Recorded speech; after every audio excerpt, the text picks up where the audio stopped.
The leash was taut, the car door was open, and the paperwork was signed. But the puppy wasn't moving. She didn't look scared. She looked like she was grieving. As she let out a haunting howl toward the shelter's unadoptable wing, I realized I hadn't just rescued a dog. I had accidentally asked her to leave her soul behind. If you're a dog lover who believes no soul should be left behind, subscribe to our journey and drop a like for the puppy who refused to forget her best friend. I just finalized the adoption. 3 months of waiting, 3 months of planning every detail of our life together, and now she won't move. I'm standing in the shelter lobby with a brand new leather leash in my hand, and Luna, this small golden bundle of fur with eyes that seem to choose me out of every visitor, is sitting on the cold tile floor behind me. Not walking, not coming, just sitting there with her belly pressed flat against the ground, staring past me at the heavy steel door marked Senior Wing, Authorized Personnel Only. This doesn't happen. I've researched everything about shelter adoptions. I've watched videos of dogs leaving these places. They bound toward the exit, tails wagging so hard their whole bodies shake. They pull their new owners toward freedom like it's the only thing that matters. Freedom is supposed to be all they want. But not Luna. She's planted on that tile, refusing. And every second I stand here under these harsh fluorescent lights, I can feel her slipping away from me before we've even begun. I pull gently on the leash. Nothing. I call her name, the name I've been practicing for weeks, imagining how it would sound when I finally brought her home. She doesn't even look at me. Her amber eyes are locked on that door, and she's making this sound. Not a bark, not a whine, something low and vibrating that seems to come from somewhere deeper than her small chest should allow. Something that sounds like her whole world is still behind that windowless door. My hands start shaking. This was supposed to be the moment everything changed. I bought her a memory foam bed, picked out stainless steel bowls, took the entire week off work, a first for me in 5 years. I cleared space in my apartment, in my calendar, in my carefully constructed life. Everything was ready. Everything was measured and planned down to the hiking route for our first weekend together. But she won't take a single step toward the exit, and I have no idea why. The shelter worker, a tired woman named Marissa who's been avoiding eye contact since she handed me the leash, checks her watch for the 3rd time. Sometimes they just need a minute to adjust, she says, but her voice has that hollow quality of someone reading from a script they don't believe. Then it hits me. Luna's not scared. She's not confused by the transition. She's being loyal to something, to someone. And whatever it is, whoever it is, it's strong enough to make her give up everything I'm offering her. I look at the steel door, then back at Luna, and I know I have to make a choice. Walk to my pristine SUV and carry her away from whatever she loves, or walk back into that shelter and find out what's worth more to her than the freedom I'm holding out like a promise. I kneel down next to her on the cold tile, and she's trembling all over. Not from cold. The shelter is overheated, stuffy with the smell of disinfectant and kibble. She's trembling from something deeper, something that looks like grief on her small, expressive face. Her eyes keep darting between me and that door, like she's trying to tell me something, like she's begging me to understand a language I never learned. "Come on, Luna," I whisper, my voice cracking slightly.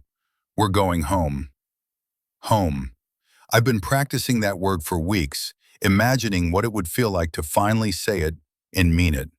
To have her curled up on the leather couch next to me, to wake up and see her face first thing in the morning instead of the empty, white walls of my too-quiet apartment. I even had a name tag engraved with my address before the adoption was approved. Everything was perfect. Everything was planned with the precision I bring to every architectural blueprint I design. But Luna's looking at me like I'm asking her to betray someone, like I'm the villain in a story I thought I was the hero of. The leash goes slack in my hand. I'm not pulling anymore. I'm just kneeling here on this shelter floor, trying to read the mind of a puppy who's turning my carefully ordered world upside down. Dogs don't do this.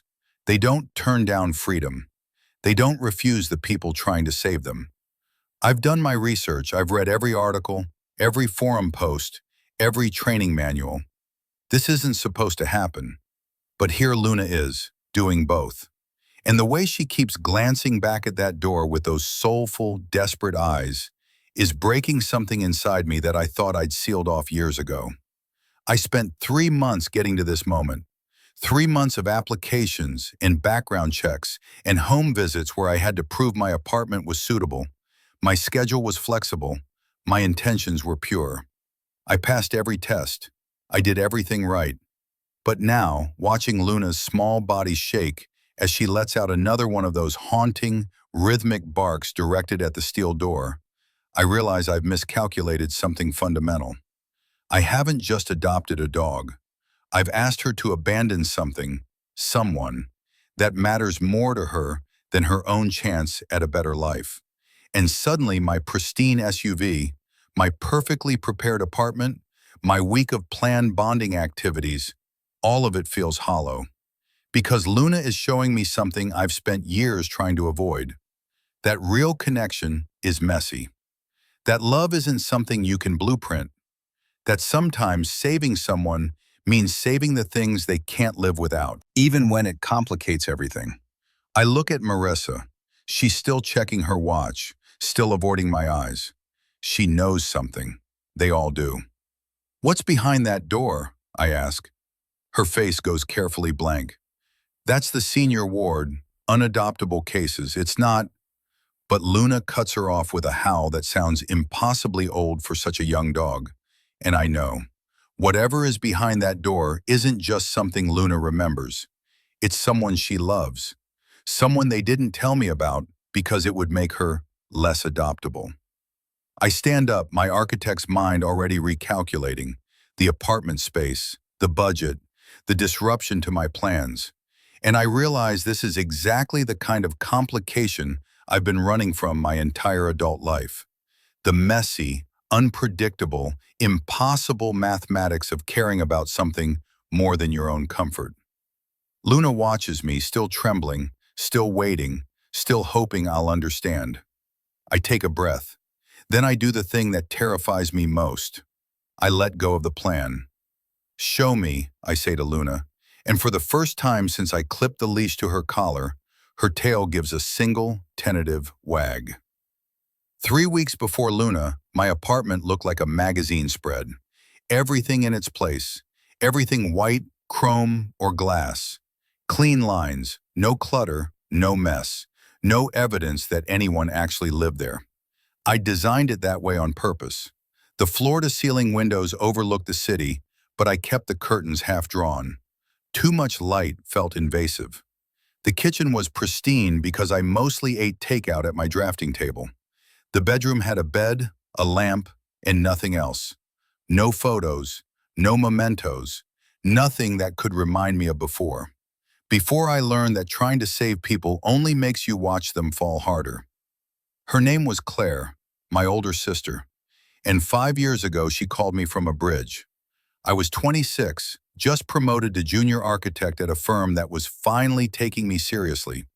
Claire was 31, drowning in debt, drowning in choices she couldn't take back. She'd been staying with me for 3 months, and those 3 months had unraveled every routine, every boundary, every carefully constructed wall I'd built around my life. The morning she called, I just finished telling her she needed to find her own place, that I couldn't keep covering her rent and her mistakes, that she was making my life too complicated. I was at a client meeting when my phone buzzed. I sent it to voicemail. She left a message, just 4 words.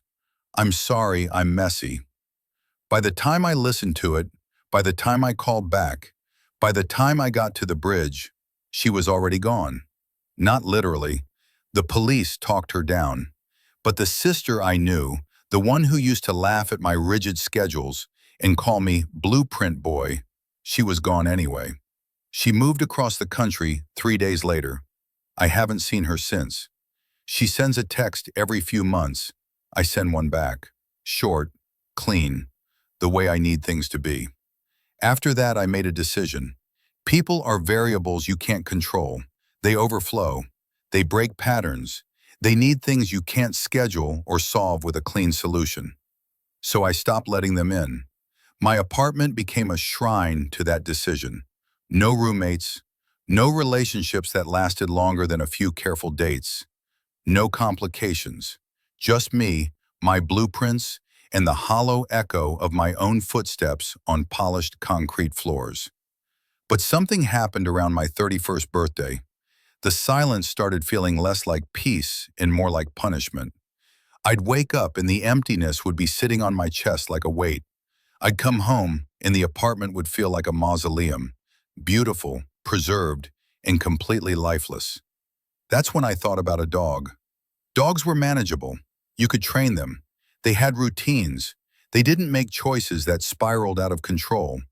They just needed food, walks, consistency, all things I was good at, all things that wouldn't ask me to be more than I was willing to give.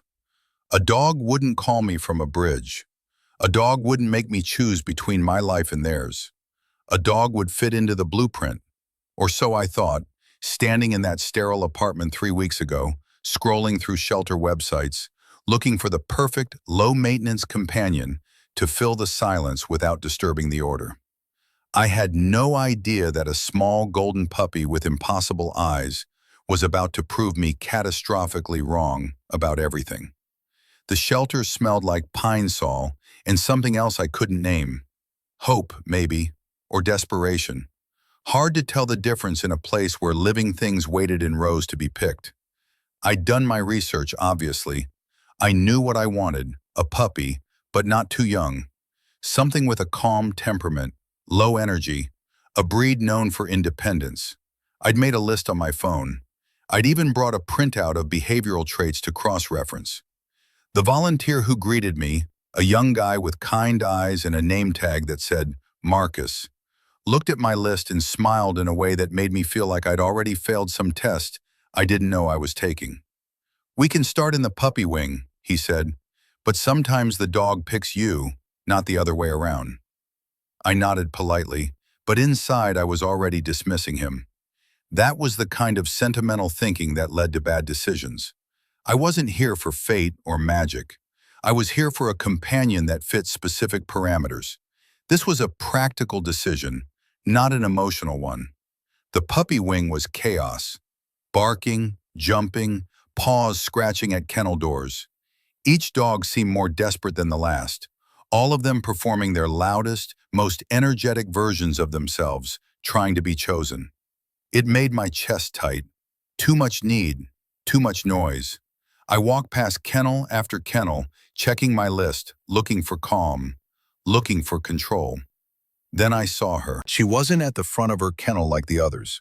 She was in the back corner, lying down, her golden fur catching the fluorescent light in a way that made her look almost ethereal. While every other dog was throwing themselves at the gates, she was just watching. Her amber eyes tracked me as I moved past, but she didn't get up, didn't bark, didn't beg. She looked like she understood something the others didn't. I stopped, looked down at my list, looked back at her. "That's Luna," Marcus said softly behind me. "She came in 6 weeks ago. Stray, no chip. We think she's about 4 months old." "She seems calm," I said, trying to sound analytical rather than already attached. "She is. Quietest puppy we've had in months."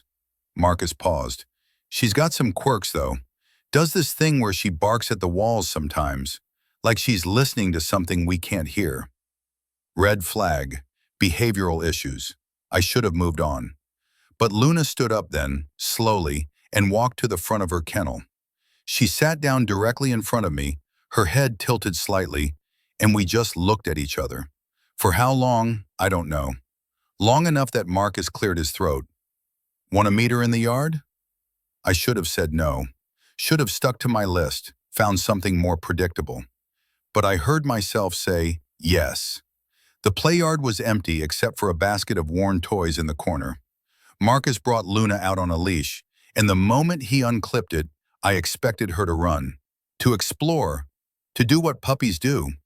Instead, she walked straight to the toy basket, nosed around for a moment, and pulled out a small, ratty tennis ball. Faded green, half the fuzz missing. Then she walked directly to me and dropped it at my feet. Not near me, not in my general direction. At my feet, precisely like she'd done the geometry. She sat down and looked up at me, waiting. She doesn't usually do that, Marcus said quietly. She doesn't really play with people. I picked up the ball. It was damp, probably from other dogs, covered in dirt and saliva, the kind of thing I'd normally avoid touching. But Luna's eyes were locked on mine with an intensity that felt like recognition, like she'd been waiting for me specifically. I threw the ball weakly across the yard, already knowing what came next, already feeling the first crack in my carefully constructed walls. Luna didn't chase it. She kept staring at me for a long moment, as if making sure I understood something important. Then finally, she trotted after it, brought it back, and dropped it at my feet again. We repeated this 3 more times. Each time, that same deliberate placement. Each time, that same knowing look. "I'll take her," I said. Marcus smiled. "I'll get the paperwork started."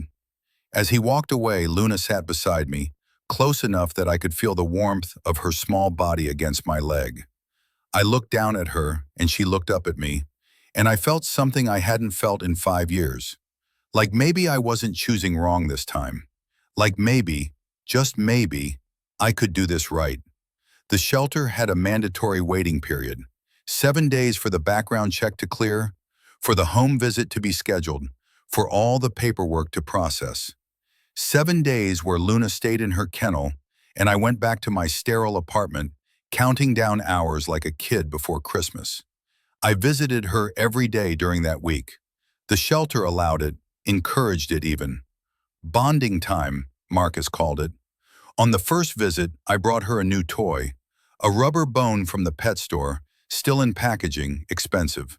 She sniffed it politely, then walked away and picked up that same ratty tennis ball from the toy basket. On the second visit, I tried to teach her basic commands. Sit, stay, come. She knew them all already, performed them with a precision that surprised me. But every few minutes she'd stop mid-exercise, cock her head toward the back wall of the play yard, and go completely still. "What is it?" I'd ask, following her gaze. Nothing. Just a blank, concrete wall with peeling paint. On the third visit, I saw it happen. We were in the yard again, and Luna was lying beside me, her head resting on her paws. Calm. Content. Then, from somewhere deep inside the building, I heard it. A bark. Low. Rhythmic. 3 short bursts, then silence. Luna's head shot up. Her whole body went rigid. She stood slowly, walked to the wall, and pressed her ear against the concrete. Listening. Then she barked back. Not the excited yapping of a puppy, not playful or random. It was deliberate, measured. 3 sharp barks, a pause, then 2 more. The distant bark responded. A pattern I couldn't quite decode, but Luna clearly could. Her tail wasn't wagging. She wasn't playing. She looked focused, urgent, like she was communicating something critical. "Luna, come," I called. She ignored me completely, just kept her ear pressed to that wall, kept barking in those strange, coded sequences. Marcus appeared in the doorway. "She doing the wall thing again?" "What is this?" I asked, watching Luna nose at the concrete like she was trying to push through it. "What's on the other side of this wall?" "Senior wing," Marcus said, his voice carefully neutral. "Where we keep the older dogs, the unadoptables." Something in the way he said it made my stomach tighten. Why does she do this? Every single time I visit. Marcus shifted his weight, and I caught it. That same look of discomfort the staff always got when I asked too many questions about Luna's behavior. "We think she might have lived with other dogs before she came here. Strays often travel in packs. She probably just misses the company." It sounded reasonable. but it felt like a lie. Over the next 4 visits, I started paying closer attention. Luna's barking wasn't random. It followed patterns. The distant bark would sound, always the same rhythm, always from the same location behind that wall. And Luna would respond, always 3 barks first. Then variations, 2 short, 1 long, 4 rapid. A pause, then 1 solitary bark that sounded almost mournful. I started filming it on my phone, thinking maybe I was imagining the structure. But when I played it back, the patterns were undeniable. This wasn't a puppy missing company. This was communication. On the 7th day, just hours before I was scheduled to take Luna home, I watched her have what looked like a full conversation with that wall. The barking went on for 5 minutes straight, back and forth, Luna's entire body vibrating with intensity. And at the end, when the distant barking finally stopped, Luna let out a sound I'd never heard her make before. A whine so high and desperate it barely sounded canine. She scratched at the concrete until her paws left dust marks. She pressed her whole body against the wall like she was trying to melt through it. "Luna, what's wrong?" I knelt beside her, tried to pull her away gently. She looked at me then, and I saw something in her eyes that made my blood run cold. Not confusion, not anxiety, grief.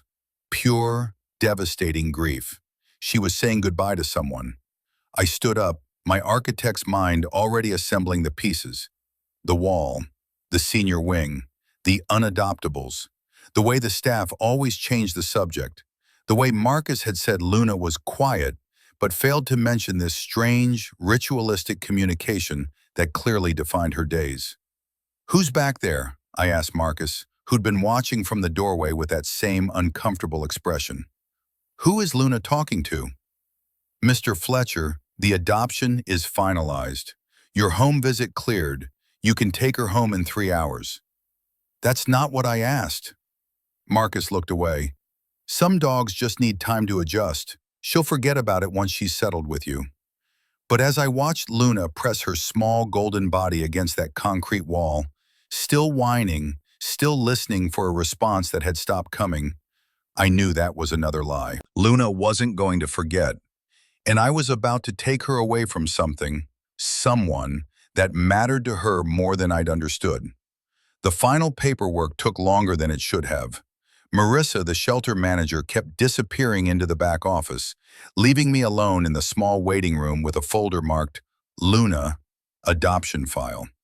I shouldn't have opened it. The ethical part of me knew that, but the part of me that had watched Luna grieve against that wall for 7 days straight didn't care about ethics anymore. I flipped it open. Most of it was standard: intake forms, vaccination records, behavioral assessments. Calm temperament, good with commands, no aggression, all things I already knew. But tucked near the back, partially obscured by a vaccination certificate, I found a yellow post-it note with handwriting I didn't recognize. "Codependency issue, see attached, discuss before placement." My pulse quickened. I shuffled through the papers looking for the attachment. Nothing. No additional notes, no explanation. Just that single post-it stuck to a page like someone had forgotten to remove it. I was still staring at it when Marissa returned, carrying a new collar and leash with the shelter's logo embroidered on it. "Congratulations, Gift," she said brightly. Then she saw what I was holding. Her smile faltered. "What does this mean?" I held up the note. "Codependency issue?" She took the folder from me quickly, too quickly, and scanned the page. Something flickered across her face. Annoyance, maybe, or fear. "That's a clerical error," she said, her voice suddenly clipped. "Old note from a different dog's file. Gets mixed up sometimes when we reuse folders. It has Luna's name on the tab. Mr. Fletcher, we process dozens of animals a month. Papers get shuffled. It happens." She pulled the post-it off and crumpled it in her fist. "There's nothing in Luna's behavioral assessment about codependency. You've met her. She's independent, calm, perfect for a first-time dog owner." I watched her throw the crumpled note in the trash. "Then why does she spend every visit barking at the senior wing wall?" Marissa's jaw tightened. Many shelter dogs develop attachment to their kennel environment. It's normal. Once she's in your home, those behaviors will fade. She's not attached to her kennel. She's attached to whoever's behind that wall. Mr. Fletcher, Marissa set the folder down, her professional smile now completely gone. Are you saying you want to back out of this adoption? The question hung in the air like a threat. I thought about my apartment, ready and waiting, the dog bed I'd assembled, the bowls with Luna's name already engraved on them, the time I'd requested off work, the way Luna had looked at me when she dropped that ball at my feet, like she'd chosen me for a reason. No, I said quietly, I'm not backing out. Good. Marissa's smile returned, razor sharp. Because Luna needs a home, a real home. What she doesn't need is to spend the rest of her life in a shelter because someone thinks a puppy can't adjust to change. She was right. Of course she was right. Dogs adjusted, they moved on. They bonded with new owners and forgot about old attachments. That's what everyone said. That's what the research promised. But as Marissa handed me the new leash and congratulated me again, I couldn't stop thinking about that note. Codependency, not attachment, not separation anxiety, codependency. A word that implied Luna needed something, or someone. A word specific enough that someone had written it down and flagged it for discussion. A discussion that had apparently never happened. She'll be ready in 15 minutes, Marissa said, already moving toward the door. We just need to process her out of the kennel system and bring her up. I nodded, but I wasn't really listening anymore. I was thinking about the trash can, about that crumpled yellow note, about the way Marissa had called Luna independent, right after destroying evidence that suggested the exact opposite. I waited until she left the room. Then I walked to the trash can, reached in, and pulled out the Post-it. I smoothed it flat and read it again. Codependency issue. See attached. Discuss before placement. There was no attachment. There had never been an attachment, or someone had removed it. I folded the note carefully and slipped it into my pocket. My hands were shaking, not from anger, from the sudden, sickening realization that I was about to take Luna away from something essential, and everyone in this building knew it. They'd known it for 7 days. They'd watched me visit her, watched her grieve at that wall, watched me fall in love with the idea of saving her, and they'd said nothing. Because what Luna needed wasn't profitable, wasn't convenient, wasn't the kind of thing that cleared a kennel space and made room for the next intake. I looked at the closed door to the back kennels, where Luna was right now probably pressed against that wall one last time, trying to say goodbye to someone she couldn't see. And I realized I had a choice to make. Walk out with Luna and pretend I didn't know, or walk back there and demand the truth before it was too late. They brought Luna out wearing a cheerful red bandana around her neck. Adoption Day, it said in white letters, like this was supposed to be a celebration. She wasn't wearing the shelter's standard slip lead. She had on the new collar and leash Marissa had given me, already attached. Everything ready, everything prepared for a smooth, quick exit. Marcus handed me the leash with a smile that didn't reach his eyes. She's all yours. Luna looked up at me, and for a moment, everything felt right. She wagged her tail once, twice, pressed her nose against my hand. This was it. This was the moment I'd been waiting 7 days for, the moment we finally went home together. Come on, girl, I said softly, starting toward the exit. Let's go. I made it 3 steps before the leash went taut. I turned. Luna had stopped moving. She was standing perfectly still in the middle of the lobby, her body angled slightly back toward the hallway that led to the kennels, to the senior wing, to that wall. Luna, come.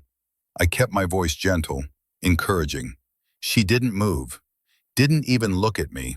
Her eyes were fixed on the hallway entrance, on the steel door at the end marked Authorized Personnel Only. She just needs a minute, Marissa said from behind the front desk. New environments can be overwhelming. But this wasn't overwhelm. I'd seen overwhelmed dogs during my visits. This was something else entirely. I walked back to Luna and knelt beside her. Hey, it's okay, we're going home. Remember home? I told you about it. The big windows, the soft bed. It's all waiting for you. Luna's ears flattened against her head. She started to tremble. Then she sat down, pressed her belly flat against the tile floor, and she began to bark. Not the playful bark from the yard, not the coded signals from her wall conversations. This was something primal, desperate, a sound that seemed too large for her small body to contain. The bark echoed through the lobby. Once, twice, 3 times, each one directed at that steel door down the hallway. And from somewhere deep in the building, faint but unmistakable, came a response. The same rhythmic pattern I'd heard every day for a week. 3 barks, a pause, 2 more. Luna lurched forward against the leash, pulling toward the sound. I held firm, but she kept pulling, her paws scrambling against the tile, her entire body straining toward that distant voice. "Luna, stop!" she howled, a sound so full of anguish it made every person in that lobby freeze. The family filling out surrender forms in the corner, the volunteer restocking treat jars, Marcus, Marissa. Everyone stopped and stared at this small puppy making the sound of a heart breaking. "What is happening?" I demanded, looking at Marissa. "What is she?" "She's anxious," Marissa cut me off, her voice sharp now, the professional veneer cracking. "It's a normal reaction to—" "Don't!" I stood up, fury rising in my chest. "Don't lie to me again. There's a dog back there, a specific dog, and Luna is trying to get to it." Marissa's expression went cold. "Mr. Fletcher, you've signed the adoption papers. Luna is legally your responsibility now. If you're having second thoughts—" "Who is back there?" My voice was louder than I intended. The codependency note, the wall barking, all of it points to one dog, so tell me who it is. "That's confidential shelter information." "She's grieving!" The words burst out of me before I could stop them. "Look at her, she's not scared. She's not anxious. She's saying goodbye to someone she loves, and you all knew it. You've known it this entire time." The lobby had gone silent. Even Luna had stopped howling, though she was still trembling, still pulling toward that steel door. Marcus stepped forward, his face conflicted. "Mr. Fletcher, maybe we should—" "It's Barnaby," a small voice said.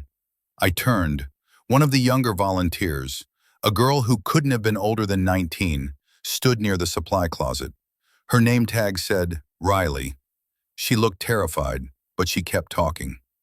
"The old lab in C12, blind, 12 years old. Luna's been his guide since she got here.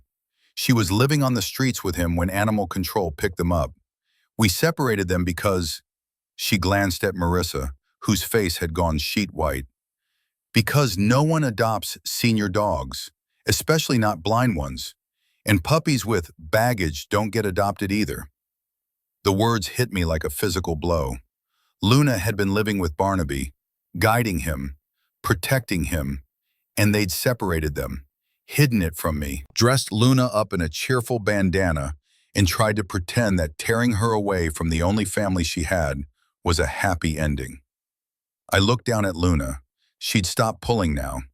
She just sat there on that cold tile floor, looking up at me with those impossible amber eyes, waiting, hoping I'd understand, hoping I wouldn't be like everyone else who'd made her choose between survival and love. My hands were shaking as I loosened my grip on the leash. "Show me," I said to Riley. "Show me Barnaby." "Mr. Fletcher, you can't just—" Marissa started. "Show me." I wasn't asking anymore. "Or I walk out of here right now and tell everyone I know about how this shelter operates." Riley looked at Marissa. Marissa's jaw clenched so hard I could see the muscles jumping.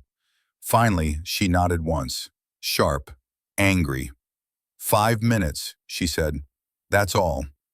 Luna was already moving before anyone could stop her, pulling me toward that steel door with the strength of something far bigger than a puppy, pulling me toward the truth they should have told me from the very beginning. The hallway behind the steel door was nothing like the bright, sanitized front lobby. Fluorescent lights flickered overhead. The air smelled like medication and old newspapers. The walls were bare concrete, marked with scuff marks and scratches at dog height. Luna pulled me forward with single-minded determination, her nails clicking rapidly against the linoleum. Riley walked ahead of us, keys jangling at her belt. Marissa followed behind, her silence more threatening than any words. We passed kennel after kennel.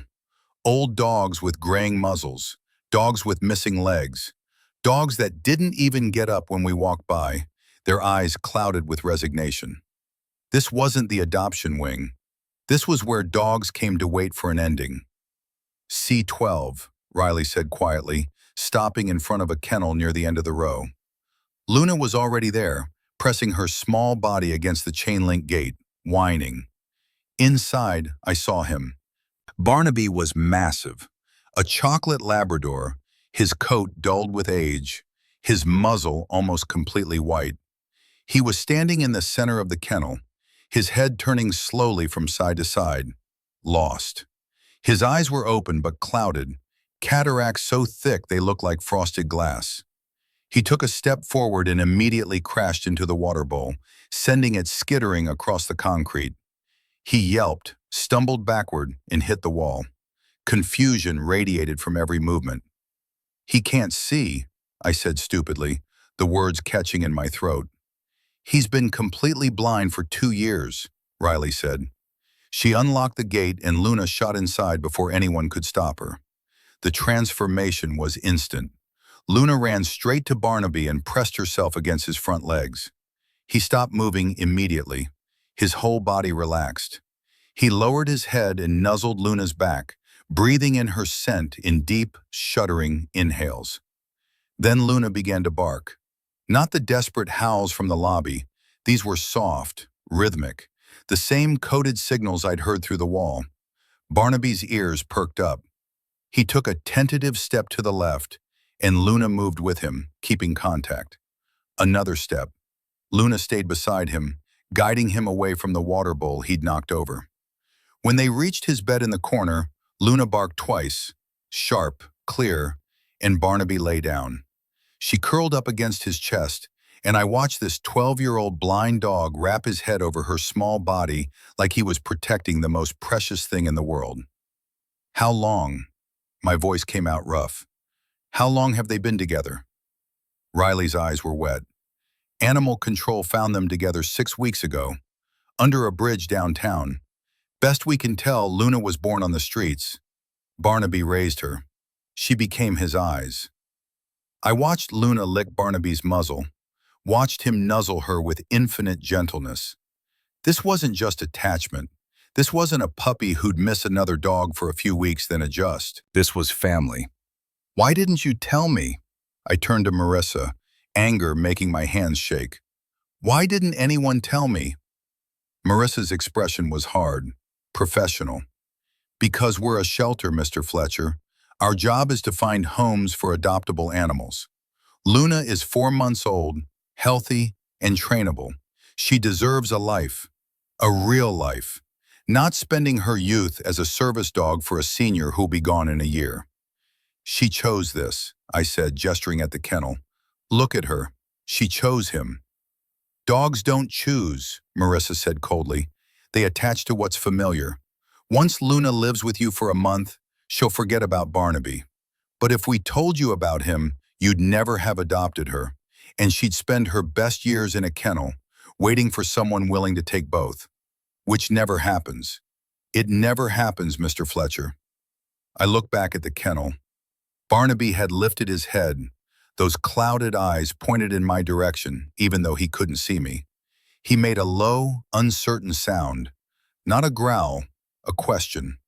Luna answered with 2 soft barks and licked his chin, reassuring him, telling him it was okay. But it wasn't okay. "What happens to Barnaby?" I asked, though I already knew. Had known from the moment I saw this wing. "If Luna leaves, what happens to him?" Riley looked at the floor. Marissa didn't. He's scheduled for humane euthanasia next week, she said matter-of-factly. He's been here too long. Too many resources for a dog no one wants. It's not cruel, Mr. Fletcher. It's mercy. I stared at her, at this woman who could look at what was in that kennel, this blind old dog and the puppy who loved him, and call separating them mercy. You were going to let me take her, I said slowly. You were going to let me walk out of here with Luna and then kill the only family she's ever known. We were going to give them both the best outcome available, Marissa corrected. Luna gets a home, Barnaby gets peace. That's more than most shelter dogs receive. Luna was watching me now. She'd left Barnaby's side and come to the gate, her amber eyes fixed on my face. Waiting. Like she'd waited that first day in the play yard when she dropped the ball at my feet. Waiting to see what kind of person I really was. I thought about my apartment, my clean, ordered life, my carefully constructed walls against anything messy or complicated. I thought about Claire in the bridge and how I'd let her leave because saving her would have disrupted everything. And I looked at Luna, who'd given up her chance at freedom to stay loyal to someone the world had already decided wasn't worth saving. No, I said. Marissa's eyebrows rose. Mr. Fletcher. No, I said again louder this time. I'm not doing this. No? Marissa repeated, her voice sharp with disbelief. Mr. Fletcher, you've already signed the adoption papers. Luna is legally... Then I'll adopt Barnaby too.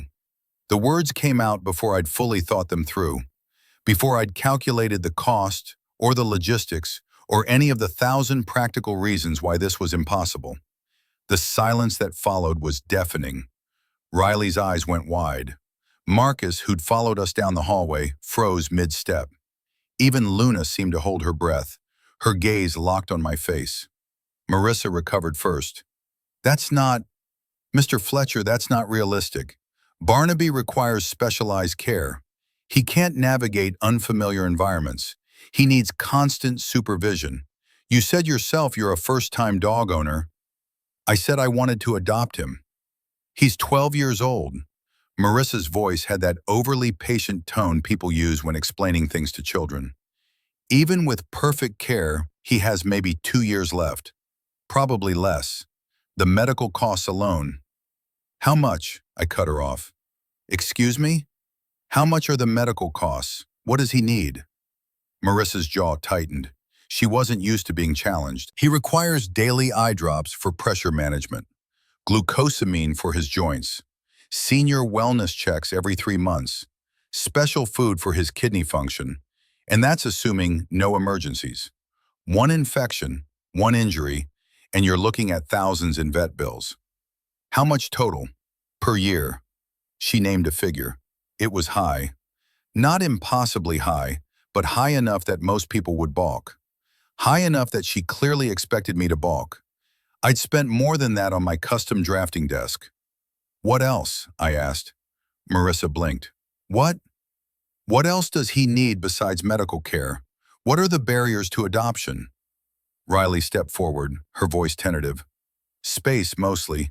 He needs a calm environment, no stairs if possible, nothing he can crash into and hurt himself, and someone home frequently because he can't be left alone for long periods.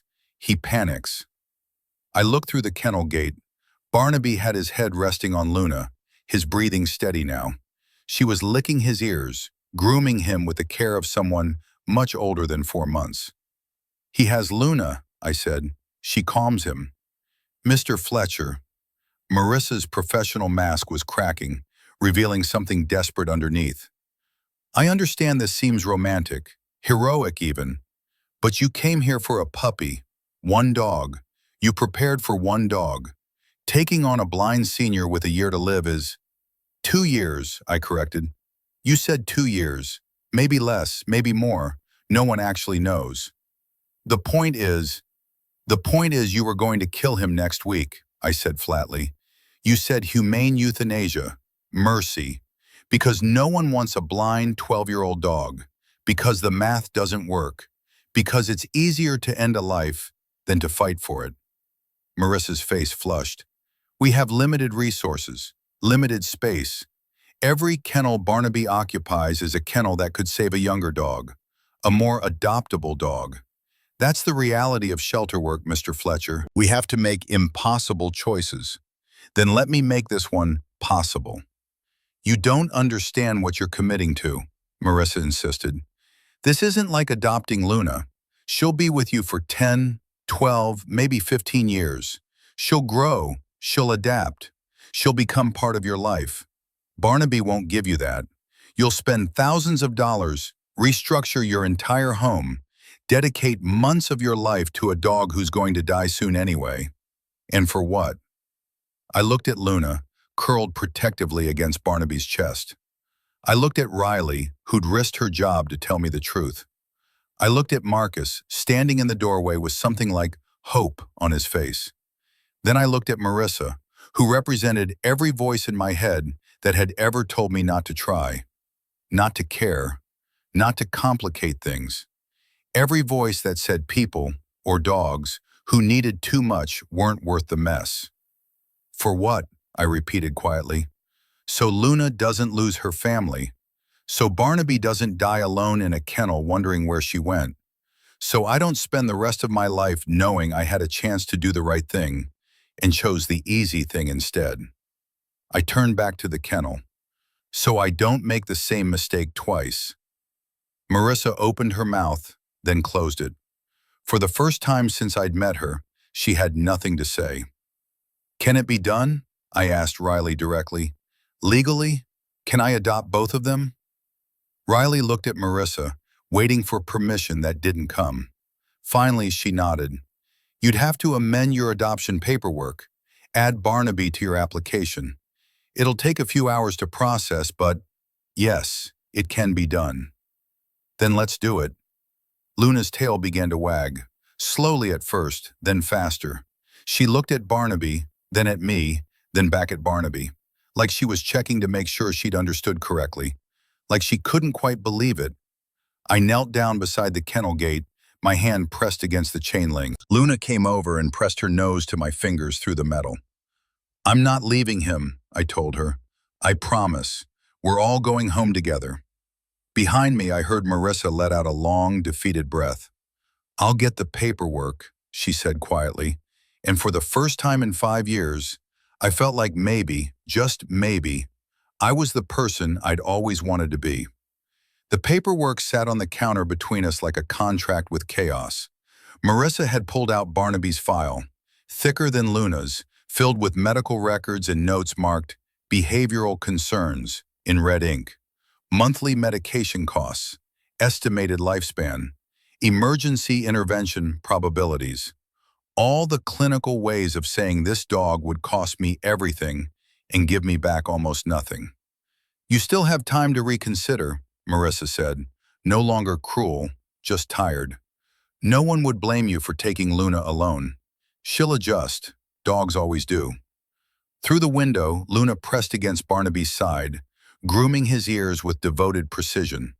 His head rested on her back. For the first time since I'd seen him, he looked at peace. She won't adjust, I said quietly. She'll survive. There's a difference. My hands shook as I picked up the pen, not from fear, from recognition. I'd made Luna's choice before.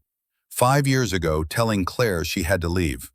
Watching her pack while I recited all the logical reasons why her mess was drowning me. Why I needed my life clean and controlled and mine. I'd let her go because keeping her would have meant opening my perfectly ordered world to chaos, to midnight crisis calls and the exhausting mathematics of loving someone who needed more than I knew how to give. She'd driven to that bridge thinking I'd chosen my comfort over her life. I looked at Barnaby's adoption form. All those boxes asking about my experience with special needs animals, my willingness to provide round-the-clock care, my understanding that this commitment came with no guarantees. When Claire called that night, I was annoyed, I said, meeting Marissa's eyes. Annoyed she'd interrupted a client meeting, that she always needed something. My voice cracked. I sent her to voicemail because dealing with her feelings would have been messy. Marissa's expression softened. I've spent 5 years building a life with no rough edges, no variables I can't control. I looked at Luna and Barnaby through the window, and then this puppy shows me what I really built, a museum of my own cowardice. I signed Barnaby's adoption form, one line, then another, then all of them. Luna chose love over comfort. She chose the messy, complicated, inconvenient thing because it mattered more than her own safety. I set the pen down. She refused to save herself if it meant abandoning him. The forms were complete, legal, binding. I don't get to have Luna's heart if I'm not willing to save her soul, I said. And her soul is in there, with that blind old dog who needs her more than I do. Marissa took the papers slowly. You know this won't be easy. I know. Something loosened in my chest. Something locked tight since the bridge. But maybe easy is what I've been running from. She stamped the papers. Official. Final.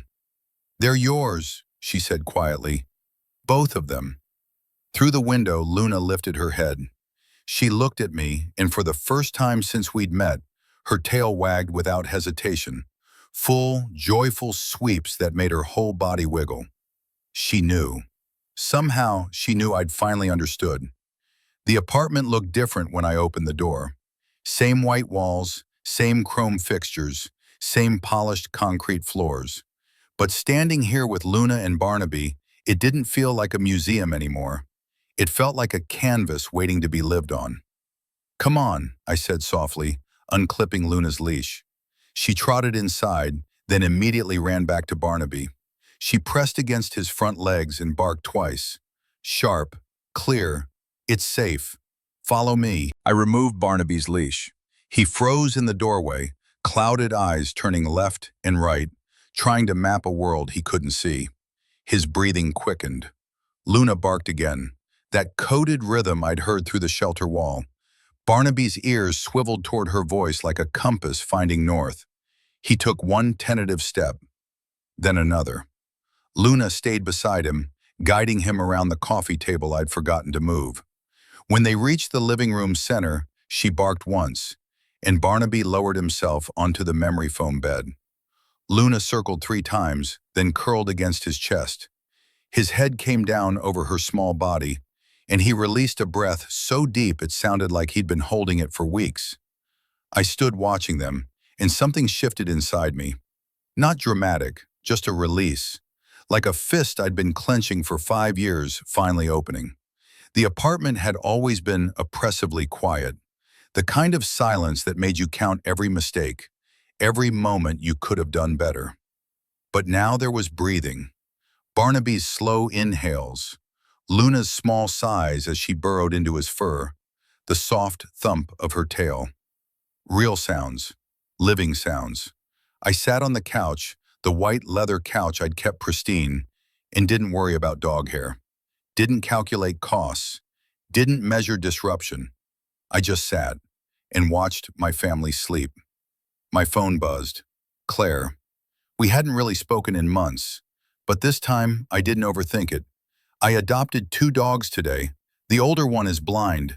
It's going to be complicated and messy, and I have no idea what I'm doing. I think you'd like them. I hit send before I could revise it into something safer. Her response came immediately. Send pictures. And Leo, I'm proud of you. My throat tightened. I hadn't realized how much I needed to hear that. How much I needed to know I could be someone better than the person who'd failed her. Luna stirred and looked at me, those impossible amber eyes that had seen through every wall I'd built. She made a small, contented sound, then settled back against Barnaby. The ghosts that had lived here, the what-ifs and should-haves, didn't feel so heavy anymore. Maybe they'd never leave completely.